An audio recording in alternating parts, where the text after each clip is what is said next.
su permiso, presidente. En primer lugar, referirme, gracias, a la mención de una política de gestión de conflictos.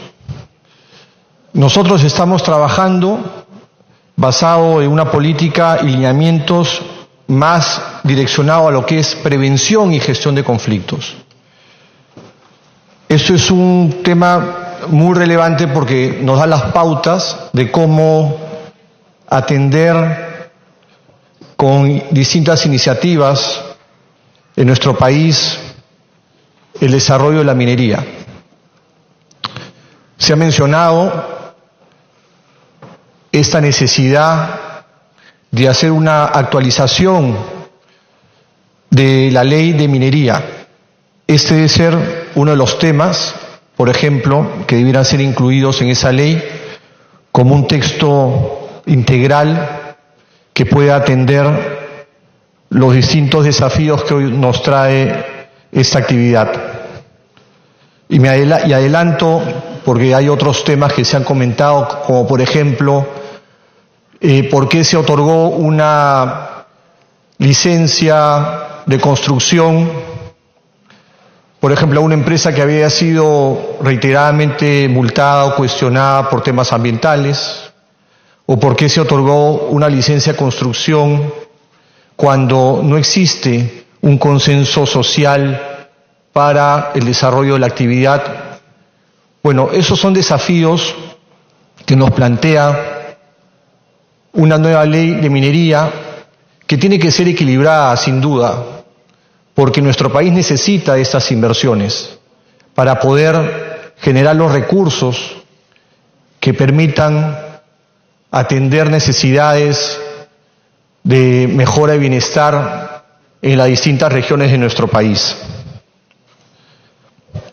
Se ha mencionado relación a los distintos proyectos que se han venido impulsando para generar un mejor espacio y clima social en Islay. Se mencionó, por ejemplo, la presa de Yanapuquio. Efectivamente, ese es un expediente técnico que se está elaborando, ya fue contratado, ya se ha licitado y ya se ha seleccionado a la empresa, a la consultora que va a hacer el expediente técnico. Respecto al agua en Islay, efectivamente es una provincia que no tiene agua y saneamiento, y también se está ya concluyendo el expediente técnico para implementar un proyecto de agua y saneamiento de 900 millones de soles. Respecto a la quebrada de Honda, es un espacio que ha sido analizado, ha sido evaluado técnicamente y se ha optado por Yanapuquio como primera opción. El tema de adelanto social, hace pocos días se aprobó la normativa que permitirá destinar recursos como adelanto social para generar un mejor clima en lugares donde se desarrollen proyectos de inversión pública o privada. Se menciona si esta fue una autorización o una licencia express. Esa es una licencia cuyo trámite duró más de 4 años, cuando lo normal son 70 días, como he mencionado. Por distintos motivos en este proceso tomó ese tiempo. Menciona que el trámite ha incluido un informe 183 con documentos hechos en un proceso muy corto. Hay que precisar que este trámite ya estaba cumplido, pero se recibió la comunicación de Sauer en la cual se comprometía a no iniciar el proyecto, sino desarrollado primero un espacio de diálogo para la mejora del clima social. Ese es el documento que se menciona en este informe 183, que se menciona que se hace el mismo día.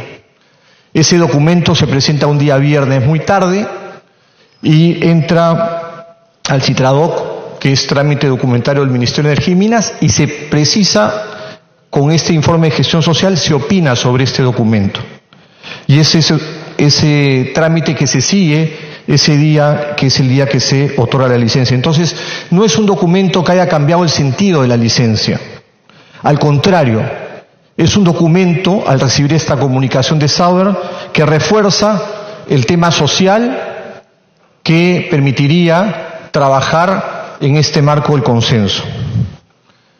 Se precisa o se menciona sobre las 138 observaciones de UNOPS que no fueron consideradas. Nuevamente, precisar que las observaciones de UNOPS fueron al estudio de impacto ambiental, al primero, pero ya en el segundo estudio de impacto ambiental que se desarrolló considerando el agua desalinizada para la operación, se integran estas observaciones o levantamiento a las observaciones de UNOPS. Se menciona sobre los antecedentes de Sauer. Acá hay que precisar lo siguiente. Efectivamente, es un tema a evaluar y es un desafío, como menciono, cómo manejar o mantener un equilibrio en la normativa de minería para seguir atrayendo inversiones en nuestro país, pero inversiones sostenibles, inversiones responsables, que trabajen cuidando el ambiente, que trabajen con buenos espacios sociales. Pero también es importante decir que el Estado peruano, el gobierno, tiene que cumplir un rol. Yo lo digo, la empresa puede ser simpática o antipática, buena o mala, pero el gobierno, el Estado, se tiene que encargar de hacer cumplir las obligaciones y los compromisos a las empresas. Y ese es el espacio que como gobierno tenemos que llenar, y no se ha estado llenando en el pasado. Es una relación donde siempre ha estado marcada entre la empresa y la comunidad. Y cuando habían desacuerdos, pues ahí venía el tema del conflicto y venía el tema de la desconfianza. Y el gobierno no estaba presente, el Estado no estaba presente.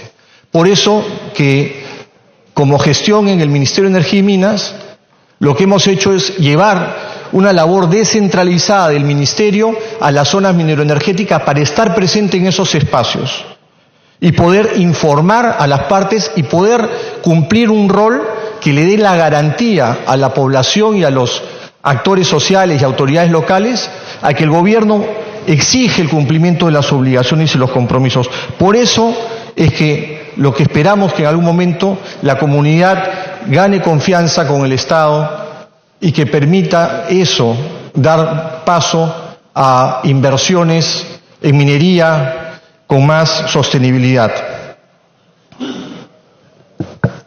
Mencionan, como se ha dicho, que no se debió dar la licencia. Se ha mencionado que esa es una licencia que cumplió los requisitos de admisibilidad, cumplió todo lo que es ingeniería y que la Dirección General de Minería la otorgó cumpliendo la normativa legal. No se levantaron las observaciones. Como mencionado, sí se han levantado las observaciones. En el informe que se cita, que es el informe que sustenta la licencia, se deja constancia del levantamiento de las observaciones, pero hay recomendaciones. Y es normal que en un documento de licencia se mencionen recomendaciones, que tienen que ser cumplidas en el periodo de implementación de la licencia. Ojo, la licencia de construcción no es una licencia para operar, es una licencia para construir. Terminada la construcción, se da una licencia ya para que empiece a operar. Ahí en ese momento las recomendaciones son evaluadas, se revisa que se hayan cumplido. Yo aprovecho ese espacio para invocar a aquellos que tienen una posición de cuestionar al proyecto, de oponerse al proyecto, que permitan que la parte técnica sea resuelta, que la parte técnica sea aclarada, porque es responsabilidad de todos el permitir que los recursos naturales de nuestro país sean aprovechados, pero mencionando siempre con la parte técnica y la parte de cuidado ambiental. Y entonces, cuando hay una duda de que se va a generar un perjuicio o un daño a alguien, hay que discutirlo técnicamente, y así es que como se tiene que aclarar. Esa es la parte de responsabilidad que tenemos que actuar como peruanos y como autoridades.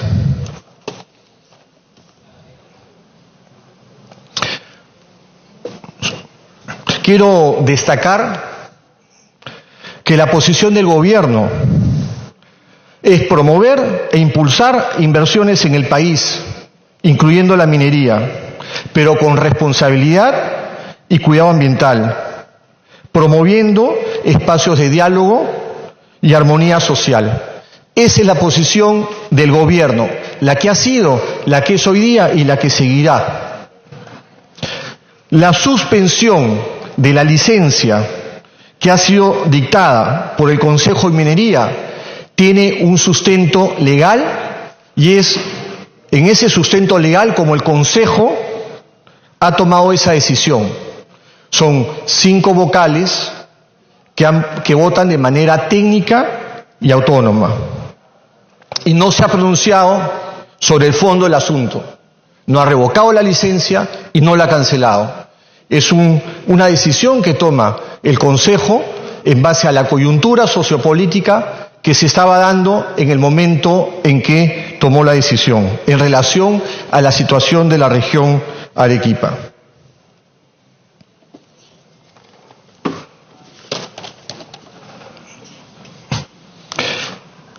Efectivamente, se han mencionado distintos conflictos sociales que hay en nuestro país alrededor de este importante sector.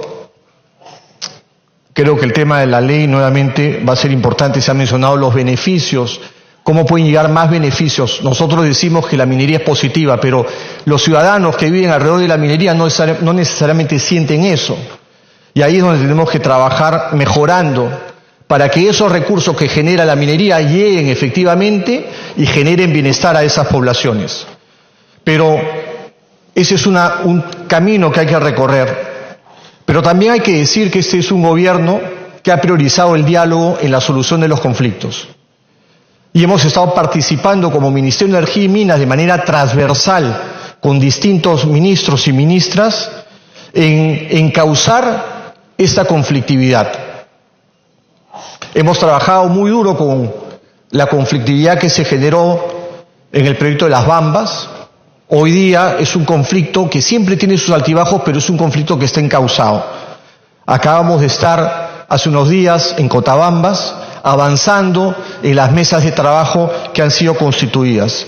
En Moquegua hay mucha expectativa por el proyecto Quellaveco, sin duda, pero también hay una comisión de seguimiento y monitoreo a los compromisos adoptados por la empresa en la que yo he participado en la última reunión y voy a seguir participando, para garantizar que la empresa Anglo American cumpla sus compromisos que asumió con la población de Moquegua.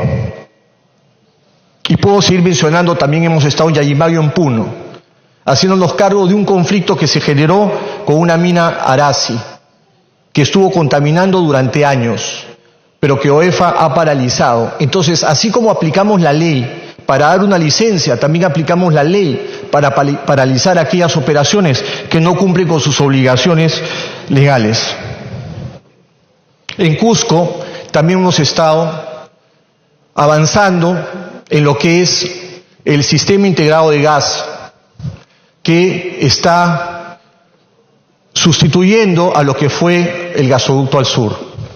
Es muy importante trabajar en este sistema integrado de gas porque realmente va a permitir cumplir con una expectativa que tiene Cusco, una expectativa legítima. Y el gobierno ha encontrado un programa o un proyecto que se iba a implementar en el año 2025 y lo ha jalado al año 2022 para llegar con el CIRGAS a Anta, Cusco. Y hemos firmado un convenio con el gobierno regional de Cusco que va a permitir hacer seguimiento al detalle de todas las iniciativas de gas, incluyendo el CIRGAS. Respecto a los conflictos de Pasco que se mencionaron,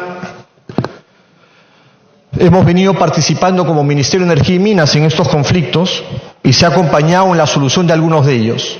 Si quedan conflictos por resolver, tenemos que atenderlos.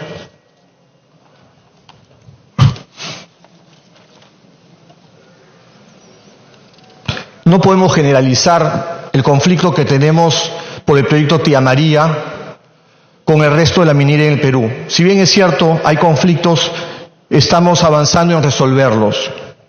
El caso de Tía María tiene connotaciones especiales que se manifiestan desde el año 2009. Y no podemos decir que este caso es representativo de toda la minería, a pesar de la conflictividad que pueda venirse dando, porque en toda actividad humana siempre hay un potencial conflicto en las relaciones humanas. Tenemos que estar siempre atentos, primero trabajando en la prevención y finalmente en su solución. Sin duda, como se ha mencionado, hay minería sostenible, existe, se han logrado relaciones sociales exitosas y armoniosas. Y por eso se debe buscar y se debe seguir buscando el diálogo para mantener esas buenas relaciones en muchos de los grandes proyectos que se han desarrollado en nuestro país.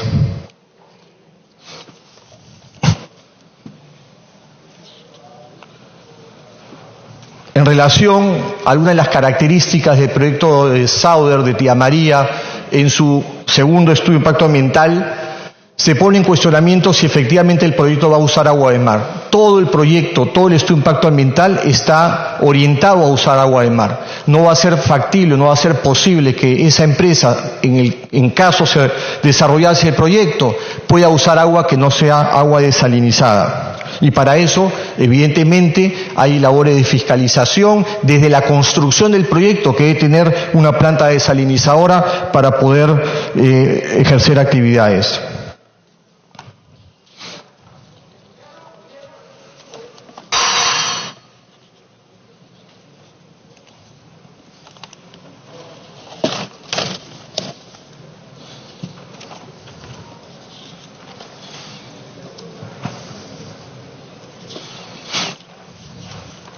Perdón, presidente, Finalmente, sobre parte de mi experiencia en el sector, efectivamente, trabajé 5 meses en la Sociedad de Minería. Mi rol fue impulsar una nueva agenda, una agenda estratégica para implementar una nueva minería en nuestro país. Eso sería todo, presidente. Le agradezco mucho su presentación. Finalmente tiene la palabra el ministro de Economía y Finanzas para referirse a las intervenciones de los congresistas. Gracias, presidente. Reiterar el agradecimiento al Congreso por la oportunidad que nos ha dado para explicar el impacto económico de este proyecto en particular, de los posibles riesgos que trae este proyecto y de la minería en general. Quería referirme principalmente y brevemente al tema impositivo que ha sido reiterado por varios congresistas.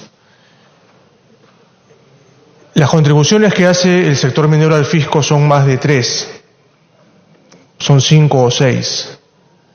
La minería paga el impuesto a la renta. El año pasado se pagaron más de 11.200 millones de soles. Se paga también el impuesto especial a la minería y el gravamen especial a la minería que se crearon en el año 2011. También se pagan las regalías. Las regalías no son propiamente un ingreso tributario, se califican técnicamente como un ingreso no tributario, pero en la práctica actúan como si fuera un impuesto. Y también existen las regalías contractuales. Adicionalmente también se paga el impuesto predial en el caso de que hayan habilitaciones urbanas. Son varios los impuestos que se pagan en el tema de la minería. Yo creo que se compara perfectamente con lo que hacen otros países. Y también se compara con otros países en el caso del IGB. El IGB se le devuelve no solo a las empresas mineras, el IGB se le devuelve a todas las empresas que exportan, porque los impuestos no se exportan. Todos los países, o por lo menos la gran mayoría de países que conozco, no pagan el impuesto al valor agregado o el impuesto general a las ventas para las exportaciones. Esto es una norma internacional. Y esto aplica tanto a la minería como al otro 42% de actividades que también exportan en el país. Y eso solamente hablando de los bienes, tampoco se paga a las exportaciones de servicios.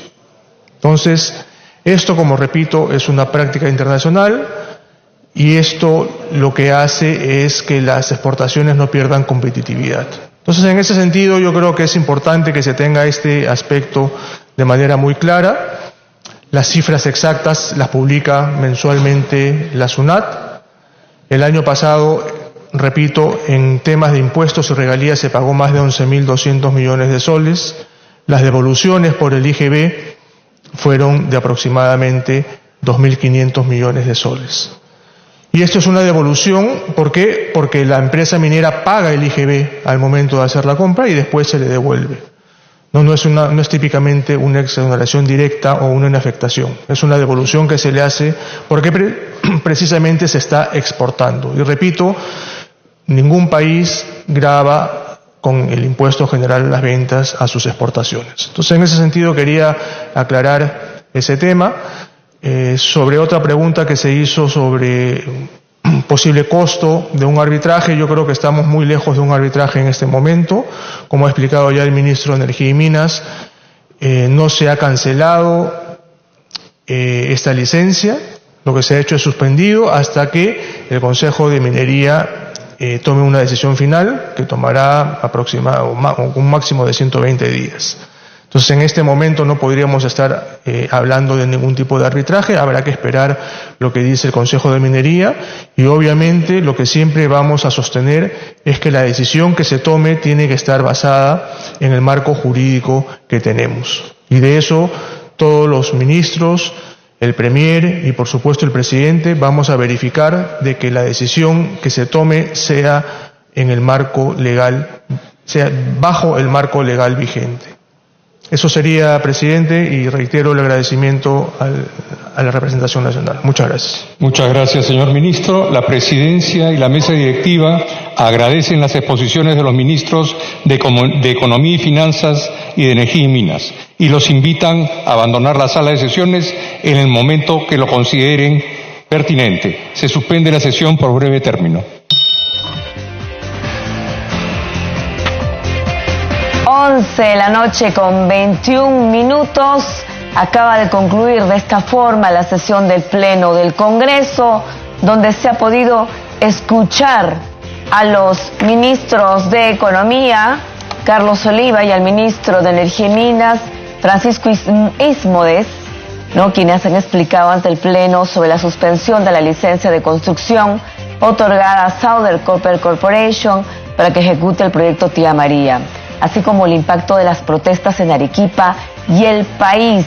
El ministro de Economía ha señalado, que estas protestas han tenido un impacto en la agricultura, en el comercio, en el transporte, en alojamiento, turismo. Él ha señalado que el impacto directo es de 250 millones de soles en estas 5 actividades, En estos momentos ya se retiró. Se va a dar cuenta de 3 mociones de interpelación. Relator, por favor, la sumilla de las 3 mociones. Mociones de interpelación. Moción 9775 de los congresistas Morales Ramírez, Arana Segarra, Ceballos Flores, Curro López, Lapainga, Rosas Beltrán siguen firmas, mediante la cual proponen que el Congreso de la República interpele al ministro de Energía y Minas, Francisco Atilio Ismodes Mesano, a fin de que asista al Pleno del Congreso de la República para que informe a la representación nacional sobre los hechos en relación al proyecto minero Tía María, ubicado en La Joya, al norte de la ciudad de Cocachacra, provincia de Islay, región Arequipa, descritos en la parte considerativa de la presente moción, y que responda las interrogantes contenidas en el pliego interpelatorio adjunto. Moción presentada el 11 de julio de 2019. La presente moción consta de 11 preguntas. Moción 9799 de los congresistas Arce Cáceres, Danber Eguaguirre, Glaber Remí, Wilca Flores, Ochoa Peso, Quintanilla Chacón siguen firmas, mediante la cual proponen que el Congreso de la República interpele al ministro de Energía y Minas, Francisco Atilio Ismodes Mesano, a fin de que asista al Pleno del Congreso de la República para que informe a la representación nacional sobre las preguntas del pliego interpelatorio de 33 preguntas respecto al gasoducto sur peruano. Moción presentada el 17 de julio de 2019. El pliego interpelatorio consta de 33 preguntas. Moción 9824 de los congresistas Vilca Toma de la Cruz, Alcalá Mateo, Ananculi Gómez, Andrade Salguero de Álvarez, Arimbordo Guerra, siguen firmas, mediante la cual propone que el Congreso de la República interpele al ministro de Justicia y Derechos Humanos, señor Vicente Antonio Ceballos Salinas, a fin de que informe a la representación nacional sobre su actuación y la de los funcionarios del Instituto Nacional Penitenciario INPE respecto a graves irregularidades producidas en el sistema del registro de condenas y en el deber de cautelar el cumplimiento de las sentencias judiciales, que facilitaron la excarcelación y posterior fuga del delincuente Rubén William Moreno Olivo, alias Goro, hecho que evidencia grave negligencia o presuntos actos de complicidad por parte del personal penitenciario responsable, lo cual ha implicado la comisión de ilícitos penales y ha puesto en grave riesgo la seguridad pública. Moción presentada el 22 de julio de 2019. El pliego interpelatorio consta de 12 preguntas.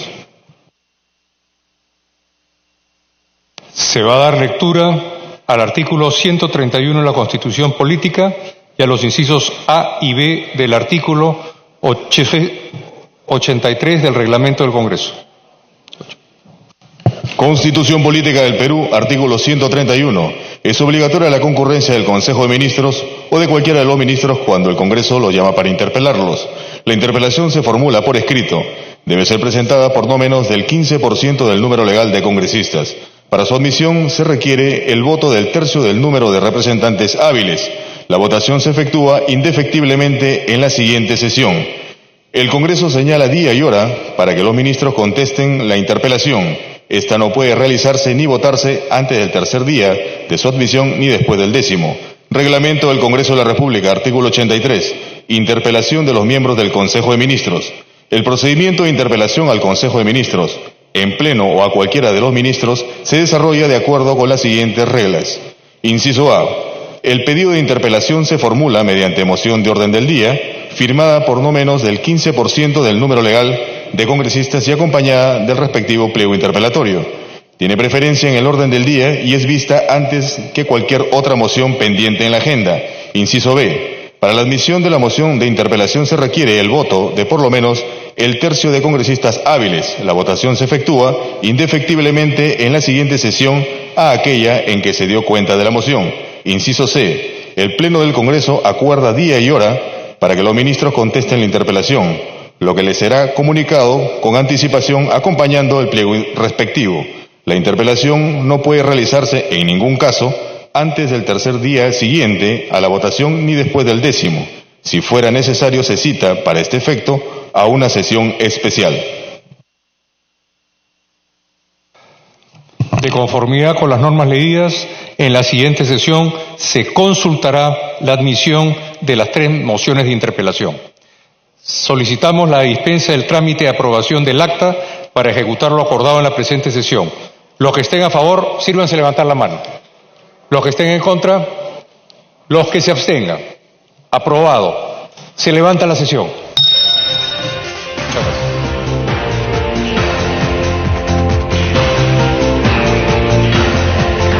11:27 se levanta ahora sí la sesión luego de la presentación de los ministros de Economía y de Energía y Minas, quien ha explicado los motivos que han llevado a la suspensión de la licencia de construcción al proyecto Tía María.